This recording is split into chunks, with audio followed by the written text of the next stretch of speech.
All right, well, welcome to Module 2 of our physical science class, and also Chapter 2.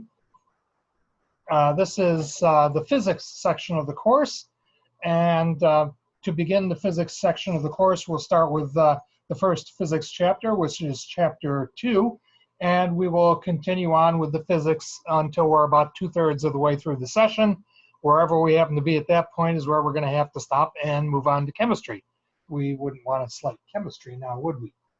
So Chapter 2 is about motion. It's sort of getting sort of some of the most fundamental stuff about physics out of the way up front, and then we can move on to other aspects later on. Particularly in this case, we're dealing with linear motion. There are other sort of special rules for things like circular motion, which we won't really be getting to because we don't have enough time. But so this is basically linear motion. Motion, we might better define that right up front since we're going to be talking about it, is a change in position.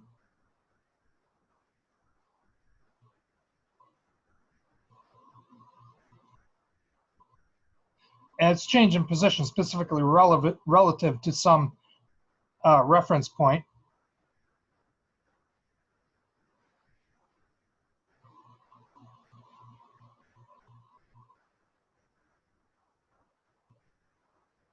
And it occurs over some period of time.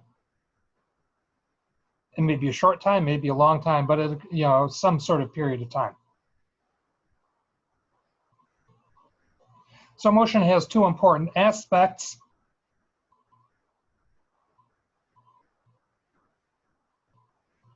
There needs to be a change in position, which is usually measured in terms of distance, and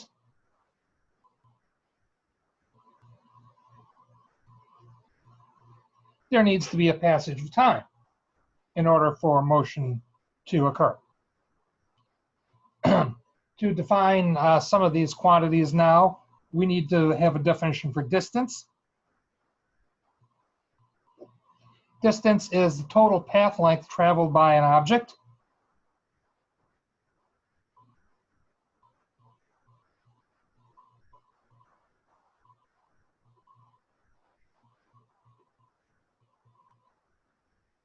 And so this basically follows the object wherever it goes, and it measures out the total distance that it actually travels. And so it's not in any one particular direction. If an object starts out here and it goes around like this and ends up back here, almost exactly where it started, the distance it traveled would follow this path all the way around, and it would be the total of the travel all the way from one place to another. And that would be the distance. The variable for distance is v. Makes sense. And of course, there are many different units that you can use for distance. Inches, feet, miles, centimeters, millimeters, nanometers, kilometers. But the official SI unit would be the meter. That is not necessarily the unit that we will use for measurements of distance, in this class. Usually, as I've said before, usually when you're doing any kind of measurement, you would choose a unit that gives you a reasonable number.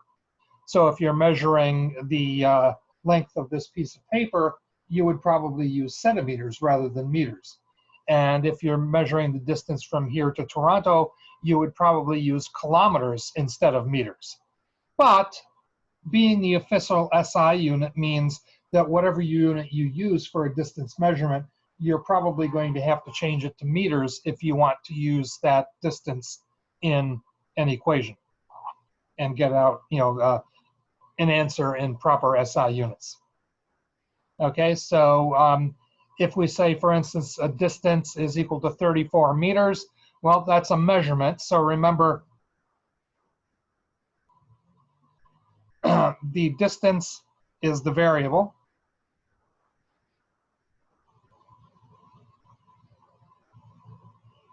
And the number, it would be 34. And the unit would be meters. So remember, for any measurement, you have a number and a unit, and both of those are equally important because you can't really appreciate the size of the measurement unless you know both the number and the unit. Okay. Speed describes how fast something is going.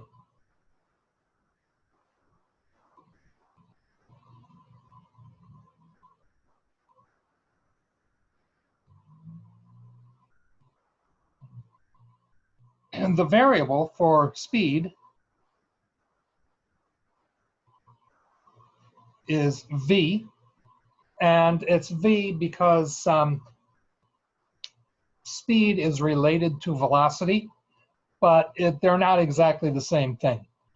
So we use v to represent speed, and we use a modified v to represent velocity, as we'll see when we get the velocity a little later on.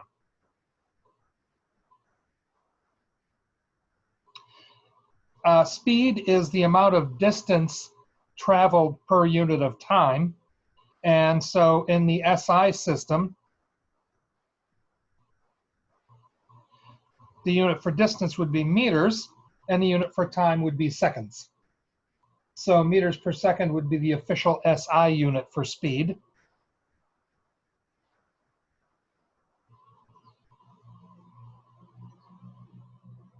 And so it just tells you that the object travels a certain distance in meters for each passing second of time that goes by.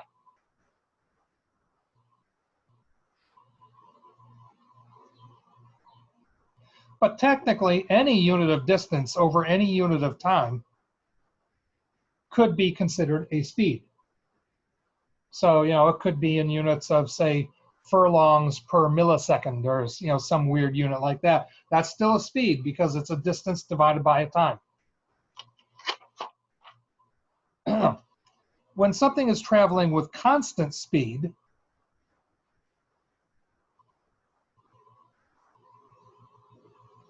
that just means that the speed doesn't change during the period of interest.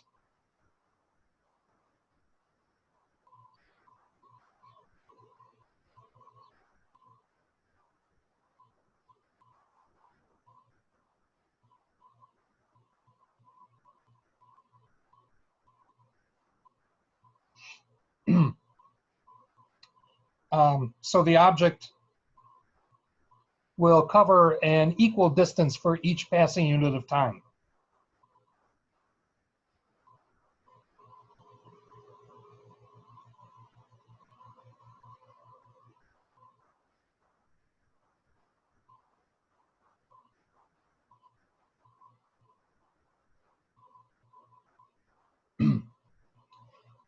In other words, the object's not speeding up and not slowing down.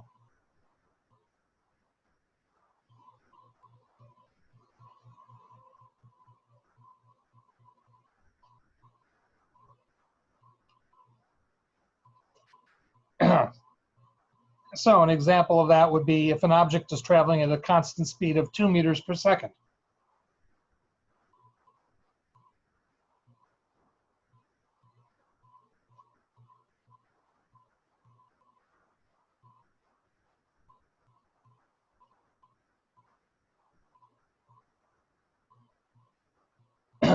That means that the object covers a distance of 2 meters for every second of time that goes by.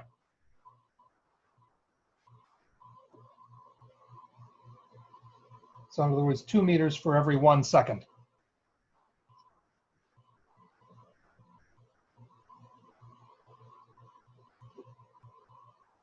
But if 2 seconds go by, then the object travels twice as far. So 2 meters in 1 second is equivalent to 4 meters in 2 seconds.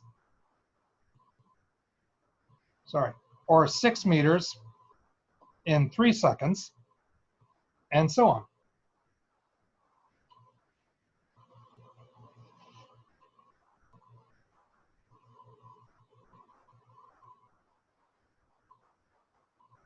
And what you may have noticed here is that as the time goes up, the distance goes up also, and it goes up by the same factor. So 1 to 2 seconds, we've doubled the time. We also doubled the distance. And going from 1 to 3 seconds, we tripled the time, and we also tripled the distance. So at a constant speed, the distance traveled is directly proportional to the time.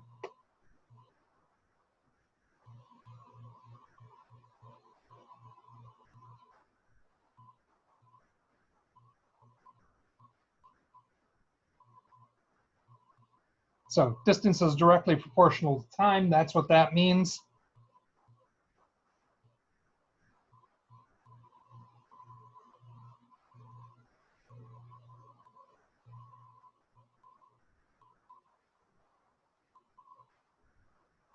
And so that means if you change one, the other one changes by the same factor and in the same direction.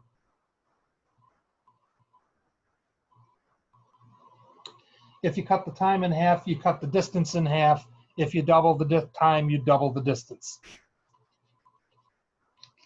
Okay, that seems not too difficult.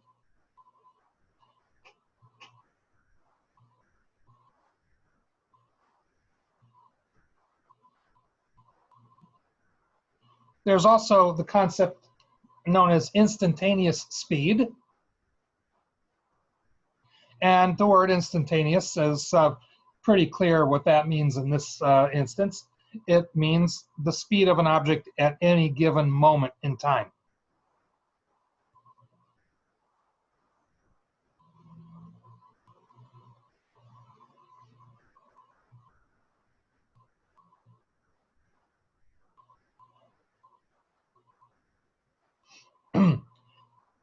If you're traveling at constant speed, then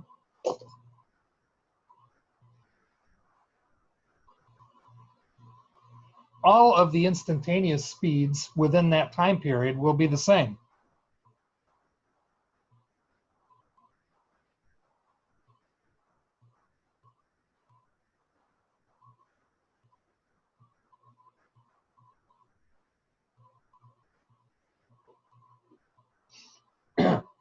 Because constant speed means there's no variation in the speed. So if you're traveling at constant speed for 10 minutes, then your instantaneous speed at any moment within that 10 minutes will be the same. Because constant speed means that the speed doesn't go up or down at any point during that time period. There are many cases, though, in which an object is not traveling at constant speed. In other words, the object can speed up or slow down during the time period that we're interested in. And so being able to determine the instantaneous speed at any given moment could be very useful, because it may not be really obvious what that instantaneous speed is if the object can speed up or slow down.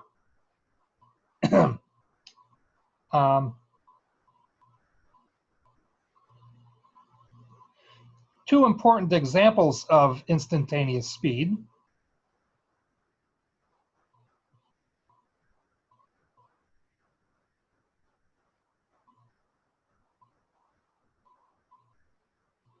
are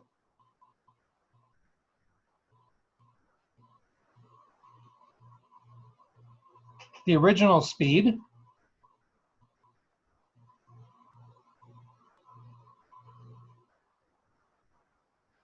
which is also sometimes called the initial speed or the starting speed. And of course, that's the speed at which you're traveling at the beginning of the time period of interest.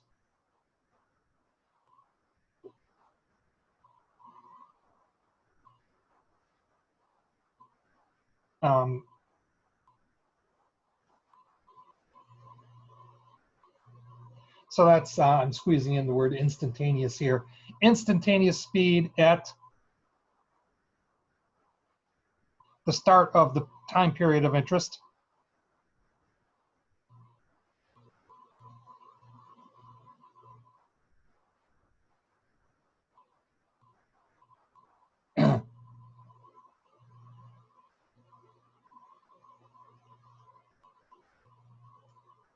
And the variable for that can be VO for V original. That tends to be favored by chemists, or sorry, physicists. Or VI for initial speed, VI standing for initial. And actually that one tends to be more favored by chemists. So I have a habit of using VI instead of VO, like the book does. But either one of them, just keep in mind that either way, it means the same thing. VI or VO, same thing. Initial speed or original speed.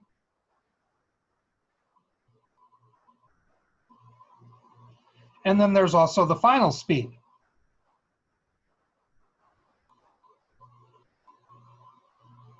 And that's the instantaneous speed at the end of the time period of interest.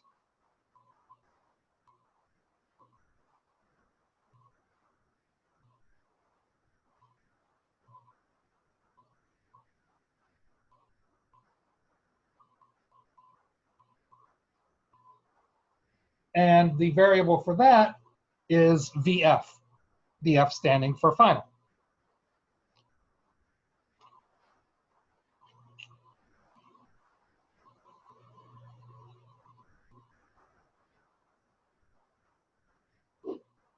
There's also the average speed. Average speed is the average of all of the instantaneous speeds throughout a period of time.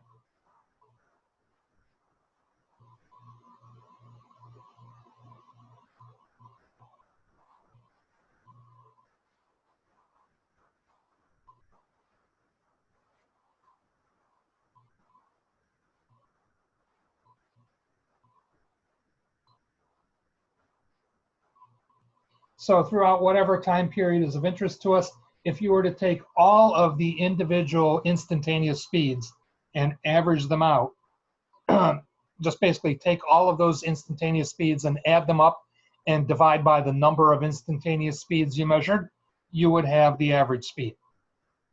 In practice, doing it that way is not really very easy.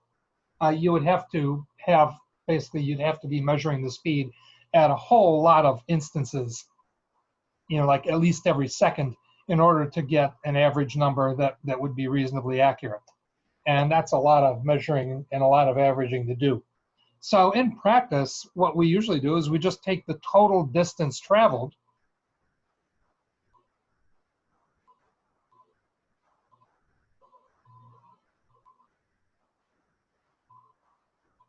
divided by the total time.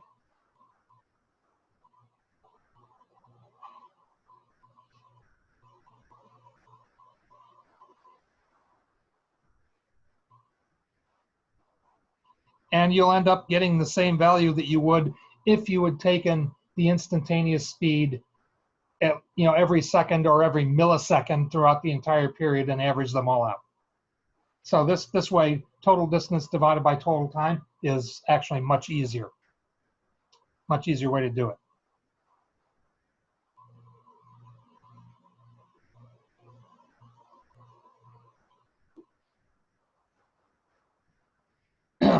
Or another way of saying that is basically the average of the initial and final velocities. So VI plus VF divided by 2 achieves the same thing.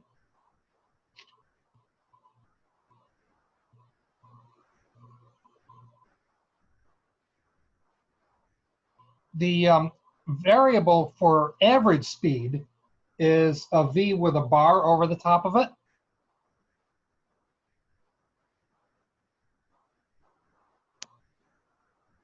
The SI unit, because it is a velocity, would be meters per second.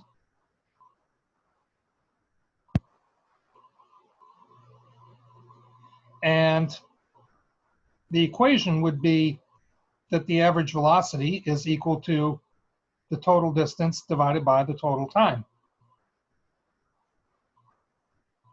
You can set, since this is a 3 variable equation, you can set it up in one of our little triangles. V is d over t, so V goes in one of the bottom spaces, D goes in the top space, and T goes in the other bottom space.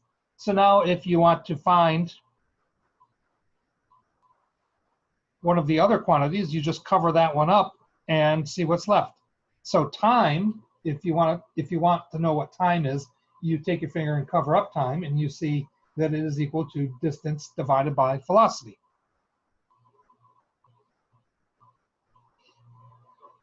If you want to know distance, it's equal to velocity times time.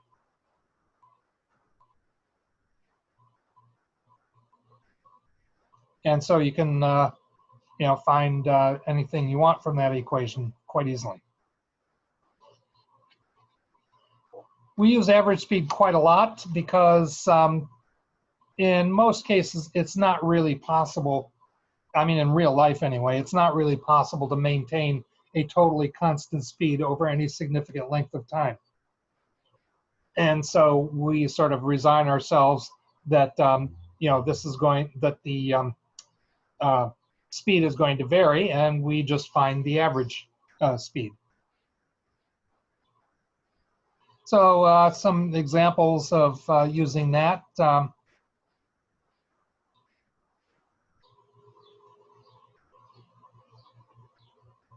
If an object has an average speed of 12 meters per second,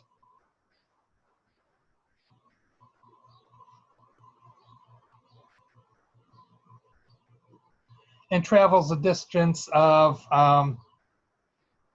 say, 38.5 meters,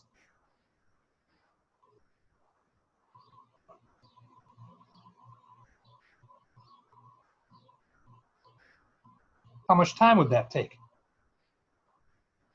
Well, there's our equation right there. Time is equal to distance divided by velocity.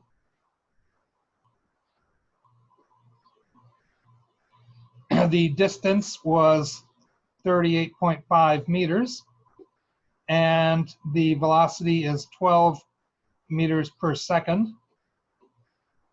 Now remember, when you divide something by something, it's equivalent to multiplying by 1 over that thing. 12 meters per second is how far you go in 1 second, but you can also look at it as taking 1 second to travel 12 meters, or 1 second for every 12 meters. And that's essentially the inverse of the velocity. So dividing by 12 meters per second is the same as taking 38.5 meters and multiplying by 1 second for every 12 meters. And now you'll notice quite clearly that meters cancel out as a unit, and we end up with seconds as a unit. And 38.5 divided by 12 is 3.21.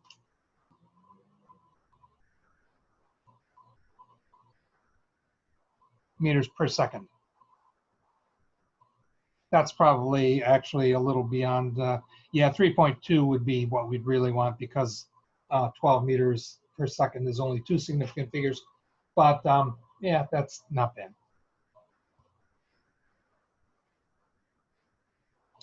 Another example might be an object that travels a distance of, say, I don't know, 150 meters.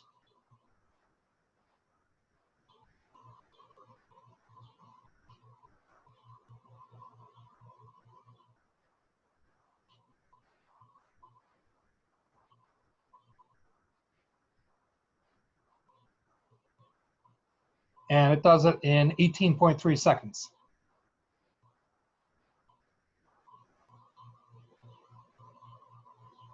What is its average speed? Well, speed, as we know, is distance divided by time. And so we have 150 meters divided by 18.3 seconds.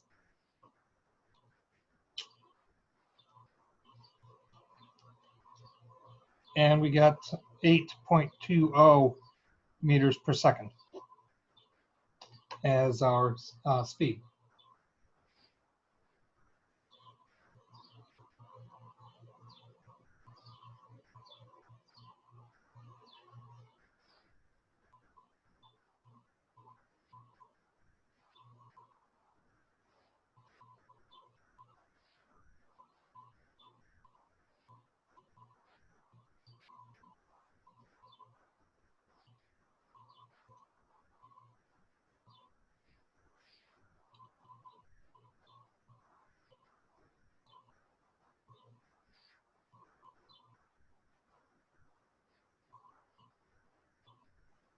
Okay, so one more example could be if an object travels at an average speed of 12.7 meters per second for 34, say, 0.0 seconds, how far did it travel? Well, we saw here distance is velocity times time. So the velocity is 12.7 meters per second, and the time is 34.0 seconds. Notice the seconds cancel, and you have meters as the unit for your answer. And 12.7 times 34 is 431.8 meters. But let's see, we need 3 significant figures, so that's 432 meters.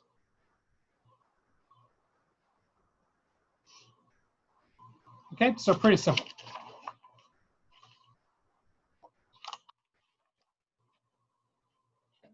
Now, for the difference between speed and velocity.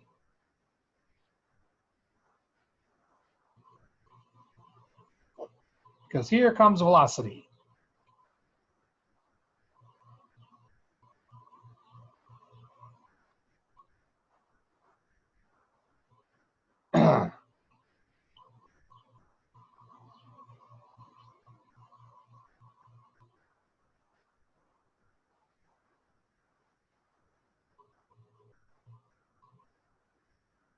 The difference between speed and velocity is that velocity not only indicates how fast something is going, but velocity tells you what direction it's going in.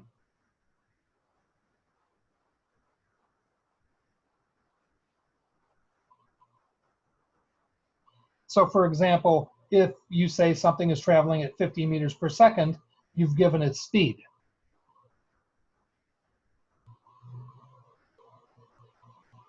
If you say that it's traveling 50 meters per second in a westerly direction, that's its velocity,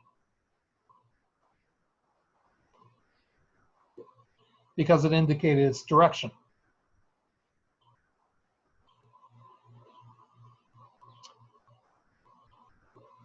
In practice,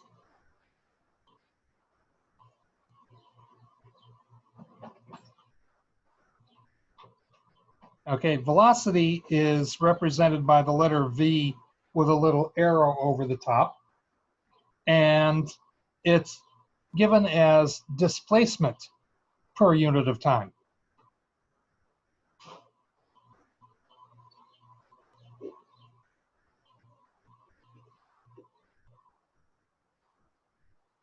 Displacement is measured in distance units, though. So the normal SI units for velocity would still be meters per second. And you might also be wondering, what do I mean by displacement? Displacement is the straight line distance from the beginning point to the finishing point after a trip.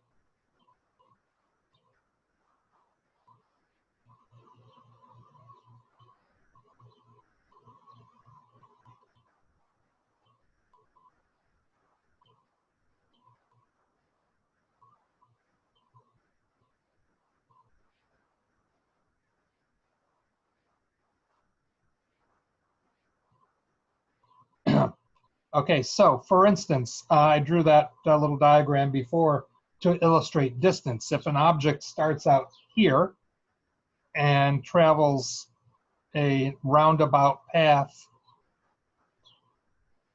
and ends up here, and the distance it traveled would be what you measure when you follow this path all around all of the loops and end up coming back to where you end up. That would be the distance. But the displacement would be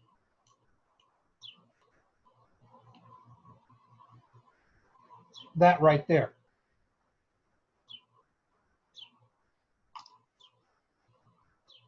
Okay.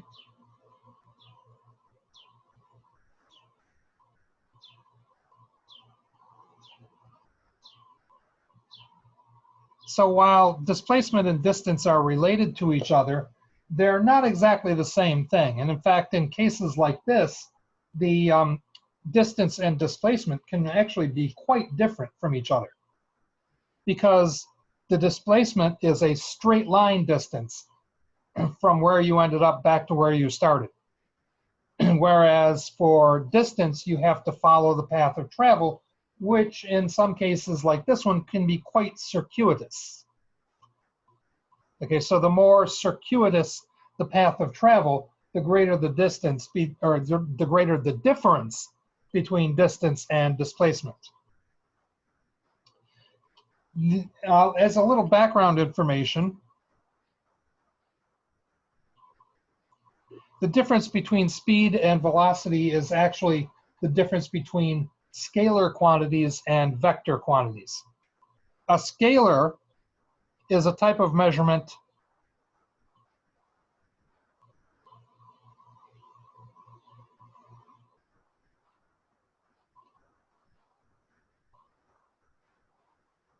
that gives magnitude but not direction.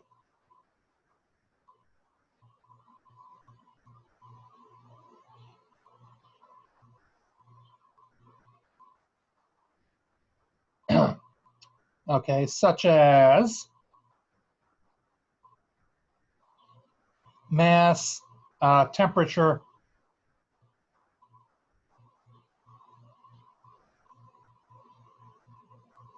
volume, or speed. As we said a moment ago, speed tells you the magnitude of how fast you're traveling, but it doesn't tell you in which direction you're traveling. So speed would be considered a scalar quantity along with these others. A vector quantity, on the other hand,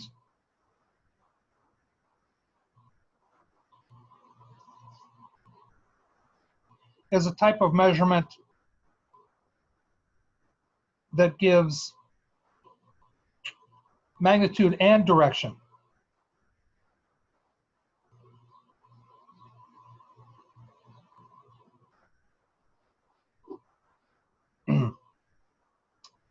Okay, so some examples of vector quantities as opposed to mass: weight. Because remember, mass is the measurement of how much matter is in an object, and that has no direction. There's a certain amount of matter in, say, you, and that matter doesn't have any direction, it just is. On the other hand, weight has a direction, because weight is a force that results from the Earth's gravity pulling down on your mass. And there you go, there's a direction right there. I said down, that's a direction. And so weight has a direction, and that makes it a vector. Some other vector quantities could be things like velocity. Because as I said, velocity gives magnitude of speed and direction. Also, as we'll see in a little while, acceleration is a vector quantity, because acceleration has not only magnitude but direction.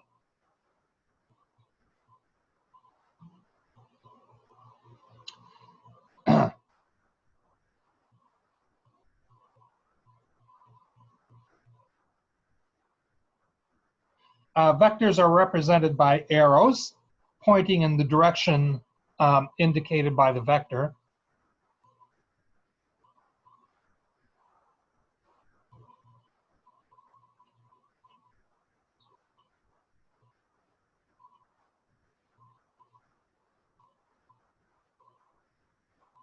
And the size of the arrow is proportional to the magnitude of the vector.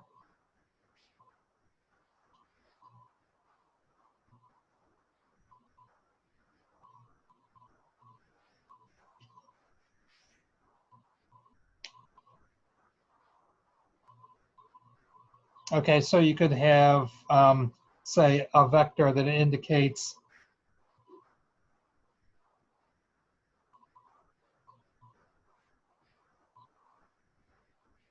you know, 4 meters per second east, and you could draw the arrow like this. You could also say 4 meters per second to the right. That would also indicate a direction. If you wanted to indicate something that's going 3 meters per second in that same direction. Okay, maybe, yeah, that's about right.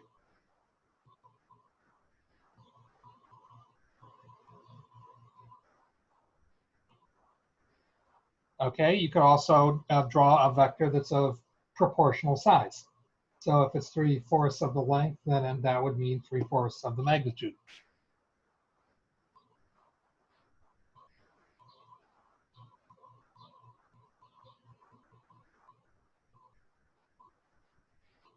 You could draw it in the other direction if you wanted to indicate something going in the opposite direction, say 2 meters per second to the west or to the left, would be written like this.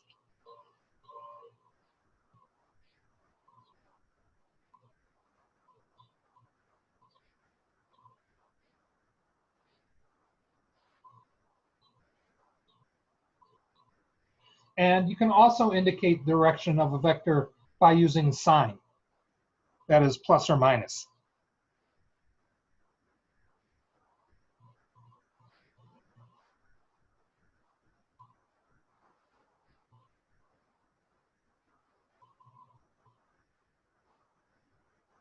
So a positive sign would normally indicate something that's moving forward or to the right or upward. And a negative sign usually means down, or say backwards or to the left or downward.